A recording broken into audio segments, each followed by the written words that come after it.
आज हम लोग इस टेस्ट पेपर से फिजिकल साइंस का जो आवर्त सारणी जो चैप्टर है उसके एमसीक्यू को सॉल्व करने जा रहे हैं।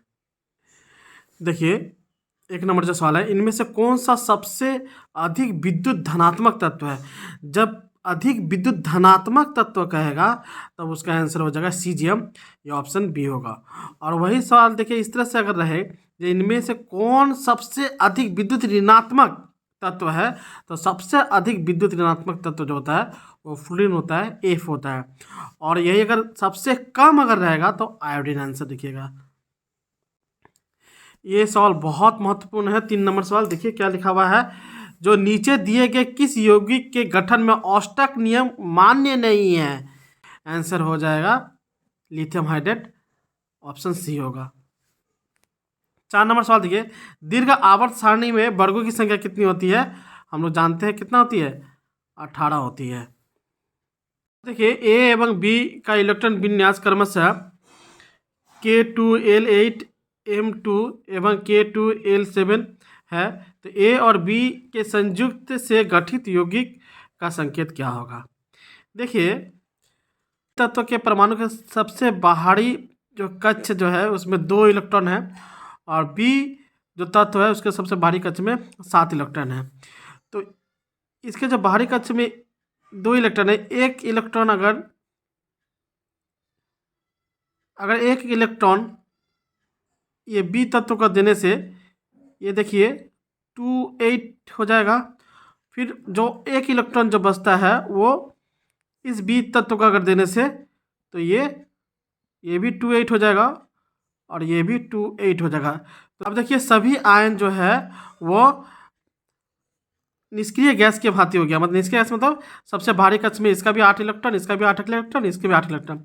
चूंकि जो है ये 2 इलेक्ट्रॉन जब ये दे देता है तो ए जो है वो धनात्मक आयन हो जाता है, और ये जो बी जो है इलेक्ट्रॉन ग्रहण करने से ऋणात्मक आयन हो जाता है।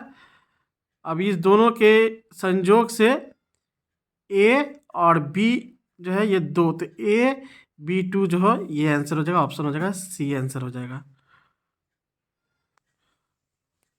और ये विद्युत संयोजी यौगिक होंगे। दीर्घ आवर्त सारणी में किस वर्ग में क्षारीय पार्थिव धातुएं अवस्थित होते हैं। वर्ग जो है वो 2। देखिए, जब क्षारीय धातु कहेंगे तब वर्ग 1 होगा आंसर, और क्षारीय पार्थिव धातु अगर कहेंगे तो दीर्घ आवर्त सारणी में वर्ग 2 होगा। अब ये 7 नंबर सवाल देखिए, इसका आंसर मैं पहले अलग कलर का पेन से कर दिया क्योंकि ये बहुत महत्वपूर्ण सवाल है। निम्नलिखित में से कौन सा तत्व का गुण आवर्त गुण नहीं है। घनत्व, गलनांक, कथनांक, रेडियो सक्रियता। याद रखिएगा रेडियो सक्रियता। अगर ये रेडियो सक्रियता के अलावे अगर यहाँ घूर्णनशीलता रहता या चुंबकीय गुण रहता या तत्व के वर्ण रहते या तत्व के गंध होते, वो सब ऑप्शन यहाँ पे होता। तो साधारणतः जो है ये रेडियो सक्रियता वाला ऑप्शन ही आता है, तो ये बहुत महत्वपूर्ण सवाल है। दुष्ट तत्व है chlorine, helium, oxygen, hydrogen. Answer हो जाएगा hydrogen. Which is not an alkali metal, मतलब इसमें से कौन सा क्षारीय धातु नहीं है।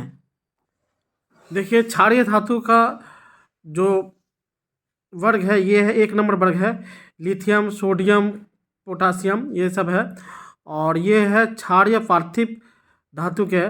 तो यहाँ पे देखिए ये जो ऑप्शन जो दिया हुआ है, ये जो कैल्शियम जो ऑप्शन दिया हुआ है ये क्षारीय पार्थिव धातु के ऑप्शन है, तो इसका ये क्षारीय धातु में नहीं है, तो ऑप्शन जो है बी कैल्शियम होगा। अब क्षारीय पार्थिव धातु है कौन सा, देखिए ये जो है क्षारीय पार्थिव धातु है, इसमें देखिए मैग्नीशियम है ना, तो इस ऑप्शन में देखिए मैग्नीशियम जो है सी ऑप्शन में है, तो आंसर मैग्नीशियम हो गया। किस वर्ग में पदार्थ के तीनों अवस्थाएं ठोस, द्रव और गैस अवस्थित होते हैं। ये वर्ग 17 है। देखिए बता रहे हैं आपको, ये देखिए 17 नंबर जो वर्ग है इसमें फ्लोरीन, क्लोरीन जो है वो गैसीय है, ब्रोमीन जो है द्रव है, और आयोडीन जो है वो ठोस है। तो ये 17 नंबर जो वर्ग जो है इसमें पदार्थ के तीनों अवस्था ठोस, द्रव, गैस मौजूद है।